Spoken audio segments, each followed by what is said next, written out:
Hi hello how are you friends, welcome to Rani world. ఈరోజు ఏం curry చేసుకుందామంటే దోసకాయ చేపలు, ఎండు చేపలు అంటే ఎండు చేపల్లోని కొంచెం పెద్ద చేపలు అన్నమాట.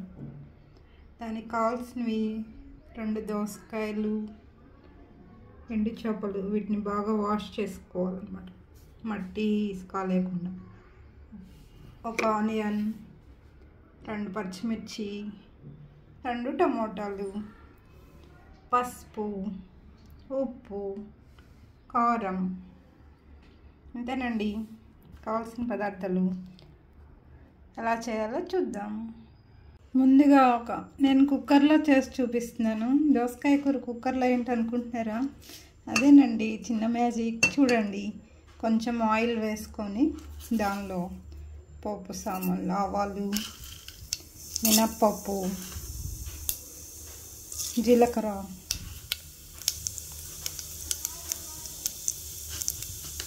అంతేనండి. లాస్ట్లో ఫైనల్గా కరివేపాకు,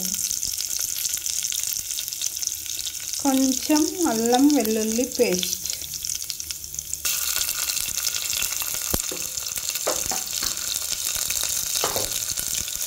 వేసుకొని ఇది బాగా ఫ్రై అవ్వనివ్వాలి.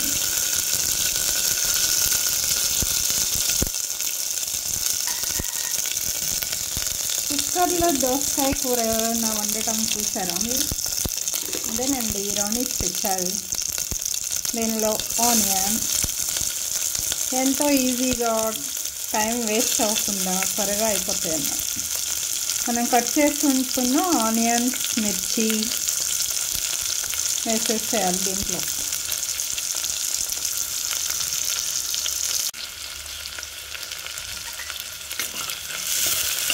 దీన్ని ఒక 2 మినిట్స్ అలా ఫ్రై అవ్వాలి. కొంచెం ఆయిల్ ఎక్కువే పడుతుందండి ఈ కర్రీలోకి. ఏంటి ఎప్పుడు ఎండు చేపలు, ఎండు రొయ్యలు ఇవే చూపిస్తుంది అనుకుంటున్నారా? మొన్న మచిలీపట్నం వెళ్ళాము కదండి, అక్కడ నుంచే తీసుకొచ్చాము. అక్కడ చాలా ఫ్రెష్గా దొరుకుతాయి కదా. మనకేమో ఇక్కడ అన్నీ పిచ్చిగా ఉంటాయి, అక్కడ ఒరిజినల్వి దొరుకుతాయి అన్నమాట. మంచి టేస్టీగా ఉంటాయి. మీలో ఎంతమందికి ఇష్టం ఎండు చేపలు, ఎండు రొయ్యలు ఇలాంటివి?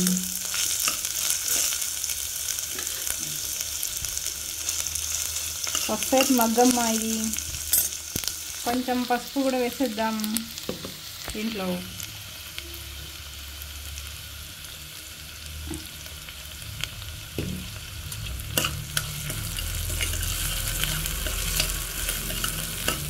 సాల్ట్ వేస్తే తొందరగా మగ్గుతుంది, ఆనియన్స్ కూడా కలర్ చేంజ్ అవుతాయి అన్నమాట.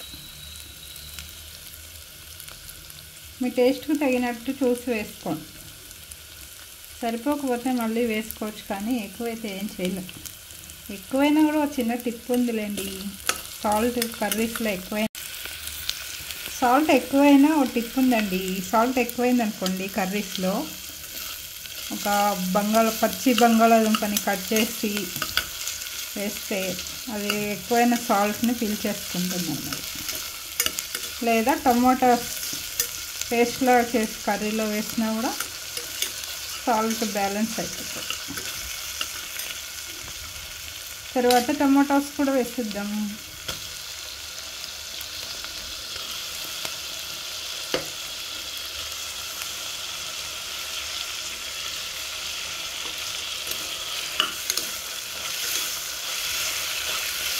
ఆయిల్ వేసినవన్నీ మిక్స్ అయ్యే వరకు ఈ టమోటాస్ని బాగా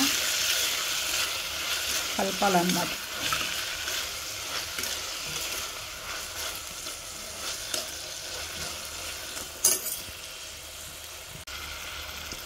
టమోటాస్ని కూడా వేసేసి మనం ఇవన్నీ మిక్స్ అయ్యే వరకు కలపాలన్నమాట.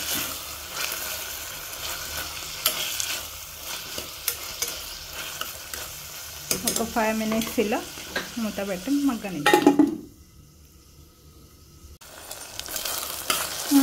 సాఫ్ట్గా అయిపోయినాయండి టమోటో. ఈ స్టేజ్లోనే కొంచెం ఆయిల్లో మగ్గాలన్నమాట ఈ చేపలను వేసేస్తుంది. ఇవి వేసాక ఎక్కువ కదపకూడదు, లేకపోతే ముక్కలు ముక్కలు అయిపోతాయి.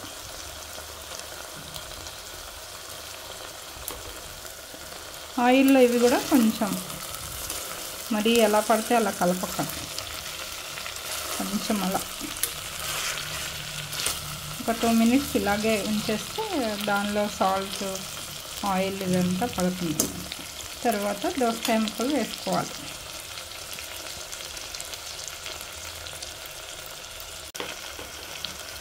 ఫైనల్గా మనం కట్ చేసి ఉంచుకున్న దోసకాయ ముక్కలను వేసేద్దాం.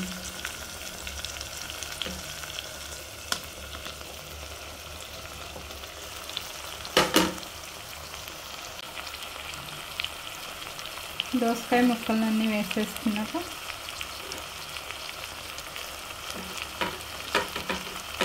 మామూలు కూరలు కలిపేసినట్టు అలా కలపకూడదండి, ఇవన్నీ ముక్కలు అయిపోతాయి. మనం చేపలు వేసుకున్నాం కదా, అది ముక్క ముక్కగా ఉండాలంటే ఇలా పైకి కిందకి ఇలాగ అనాలి. దీంతో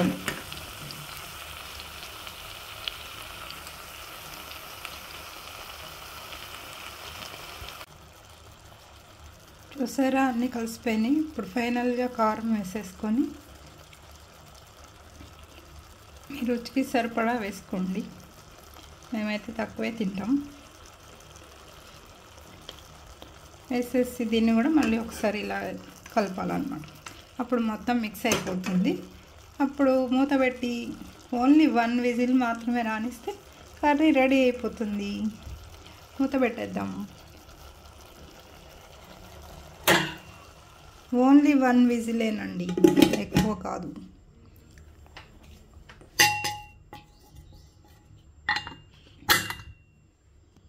ఇది అయ్యాక ఎలా ఉందో చూద్దాం. ఓన్లీ 1 విజిలేనండి రానివ్వాలి, ఎక్కువ రానిస్తే మళ్ళీ ఆ చేపలన్నీ పేస్ట్ లాగా అయిపోతాయి. చూడండి విజిల్ వస్తుంది అంతే. ఆఫ్ చేసేసుకుందాం. తర్వాత విజిల్ చల్లారిపోయినాక కుక్కర్ ఎలా ఉందో కర్రీ చూపిస్తాం. చూద్దాం, విజిల్ వస్తుందేమో. ఓ వచ్చేసింది. వావ్, చూసారా ఫ్రెండ్స్, చేపలు కూడా ఏం ఇలా చిదురు ఏం అవ్వలేదు. చూసారా, కుక్కర్లో ఎండు చేపలు దోసకాయ కర్రీ ఎవరైనా వండుతారా? ఈసారి నుంచి ఇలా ట్రై చేయండి. చూడండి, ఫిష్ లానే ఉంది. చూసారా, మనకి దోసకాయలో వచ్చే వాటరే సరిపోతుంది, మనమేం వాటర్ కూడా పోయలేదు. చూసారా, ఎమ్మి ఎమ్మి దోసకాయ ఎండు చేపలు టమాటో కర్రీ రెడీ. నచ్చిందా ఫ్రెండ్స్? నచ్చితే చిన్న లైక్ ఇవ్వండి, షేర్ చేయండి, కామెంట్ చేయండి. వీడియో ఎక్కడ స్కిప్ చేయకుండా మొత్తం వాచ్ చేయండి friends. Thank you for watching friends. మీరు ట్రై చేసి ఎలా ఉందో చెప్తారా? మీ వాల్యుబుల్ కామెంట్స్లో చెప్పండి. బాయ్.